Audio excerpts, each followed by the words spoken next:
Bəzi insanlar vardır, həyatın ən çətin anlarında belə təslim olmaz. Öz taleylərini əlləri ilə yazar, imkansız deyilənləri bacararlar. Elə bu gün tam da belə bir qadının hekayəsini danışacağıq. O yoxsulluq içində doğdu, saysız əngəllə qarşılaşdı, acılarla böyüdü. Amma heç bir şey onun əzmini qırmağa yetmədi. Bu gün dünyanın ən güclü və ən ilham verici qadınlarından birisidir o. Oprah Winfrey. Yaxşı, bəs Oprah Winfrey necə oldu da beləsinə zor bir başlanğıcdan dünyəvi ikona dönüşdü? Uşaqlığında yaşadığı böyük travmalar, karyerasında qarşılaşdığı əngəllər və sonunda zirvəyə çıxmasına kömək edən əzmi ilə Oprah Winfrey'in inanılmaz həyat hekayəsinə birlikdə şahid olaq. Oprah Winfrey 29 yanvar 1954-də Amerikanın Mississippi əyalətində böyük bir yoxsulluğun içində dünyaya gəldi. Hələ doğmamışdan öncə atası tərəfindən tərk edilmiş, anası isə maddi sıxıntılara görə onunla maraqlana bilməmişdi. Buna görə kiçik Oprah nənəsi tərəfindən böyüdülmüşdü.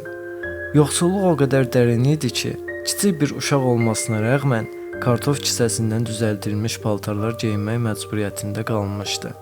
Amma bütün bu yoxsulluğa rəğmən nənəsindən öyrəndiyi ən önəmli şeylərdən biri biliyin gücü idi. Hələ o 3 yaşında ikən İncildən öyrəndiyi hissələri əzbərləyib kilsələrdə danışaraq çevrəsindəki şəxsləri heyrətə salmağa başlamışdı. O yaşında belə səhnəyə çıxarkən artıq işığı parlayırdı. Amma Oprahın həyatı sadəcə yoxsulluqla deyil, çox daha böyük acılarla dolu idi. Kiçik bir uşaq ikən yaşadığı ağır travmalar onun həyatında dərin izlər buraxdı. Hələ 9 yaşında ikən ailə içindən gələn bəzi şəxslər tərəfindən cinsi təcavüzə uğradı. Bu qaranlıq sirri içində daşıyan Oprah bir müddət sonra üsyan etməyə başladı. Dikbaşlı bir uşaq olmuş, məktəbə həvəsi azalmış, problemlər yaşamağa başlamışdı. 14 yaşına çatdığında isə hamilə qaldı. Amma həyat ona bir zərbə daha vurdu. Doğan körpəsi elə bir həftə içində həyatını itirdi. Bu hadisə Oprah üçün dönüm nöqtəsi idi. Sözün əsl mənasında dibə çökmüşdü. Amma bəzən ən böyük itkilər, ən böyük oyanışları gətirir. Oprah yaşadığı bütün acılara rəğmən savaşmağa qərar vermişdi. Özünü təhsilə yönəltdi və həyatını dəyişdirmək üçün ilk böyük addımını atdı. Yaşadığı onca travmaya rəğmən Oprah öz həyatını dəyişdirə biləcəyinin fərqinə vardı. Çətinlikləri arxasında qoyaraq 4 əllə təhsilə sarıldı. Məktəbdə fərq edilməsi çox çəkmədi. Kəskin zəkası və valeh edici danışıq istedadı müəllimlərinin diqqətini çəkdi. 17 yaşına gəldiyində Tennessee Əyalət Universitetindən tam burs qazandı. Bu onun üçün yepyeni bir başlanğıc idi. Amma Oprah sadəcə dərslərinə bacarıqlı deyildi. Eyni zamanda möhtəşəm bir xitab istedadına sahib idi. 18 yaşında bir gözəllik yarışmasını qazandı və bu yarışma onun həyatını kökündən dəyişdi. Yarışmanın hədiyyələrindən biri də radio stansiyasında işləmək fürsəti idi. Elə bu fürsət Oprahın media dünyasına ilk addımını atdığı an oldu. Oprah Tennessee-də bir radio kanalında işləməyə başladı və qısa müddət ərzində televiziyada xəbər aparıcısı olmağa yüksəldi. O bölgəsinin ilk qaradərili xəbər aparıcısı idi. Amma asan olmadı. O dövrdə qaradərili bir qadının ekranda yer alması bir çox insan tərəfindən xoş qarşılanmırdı. Üstəlik o zamanki xəbər proqramına da uyğun deyildi. Çünki xəbərləri çatdırmaqla qalmır, mövzulara öz hisslərini də qatırdı. Buna görə aparıcılıqdan alındı və səhər proqramına yönləndirildi. Bir çox insan bunu düşüş olaraq görsə də, əslində həyatının ən böyük fürsətlərindən biri olacaqdı.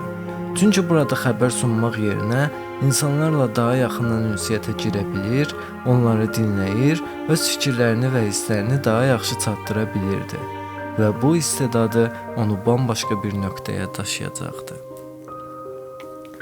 Oprah Show'un doğuşu 1984-cü ildə Chicagoda yayınlanan kiçik bir talk showun aparıcılığını etməsi üçün Opraha təklif gəldi. Proqramın adı I Am Chicago idi. O sıralar bu proqram heç kimsenin izləmədiyi uğursuz bir proqram idi. Amma Oprah işin başına keçdiyində bütün işlər dəyişdi. Qısa müddətdə reytinqlər partladı. Oprahın içdənliyi, təbiiliyi, danışıq istedadı izləyiciləri ekrana kilitləmişdi. O artıq sadəcə aparıcı deyil, insanların həyat hekayələrinə ortaq olan, onlara yardım edən bir fiqur idi. Və sonunda 1986 ilində bu proqram The Oprah Winfrey Show adını aldı. Artıq sadəcə televiziya proqramı deyil, bir mədəniyyət fenomeni halına gəlmişdi. Zirvəyə gedən yol və əfsanələşmə. Oprah Winfrey Show tam 25 il boyunca ekranlarda qaldı. Hər bölümdə toplumsal mövzulara, kişisel ilərləməyə, motivasiyaya və hətta siyasətə yer verildi. Oprah Amerikanın ən təsirli insanlarından biri halına gəldi. Amma o sadəcə bir televiziya ulduzu olmadı. İlk siyasi qadın milyarder ünvanını aldı. Öz media imperatorluğunu qurdu və milyonlarca insana ilham verdi. Kitab klubları qurdu, təhsil proyektləri yaratdı və yardımsevərliyi ilə bütün dünyaya örnək oldu.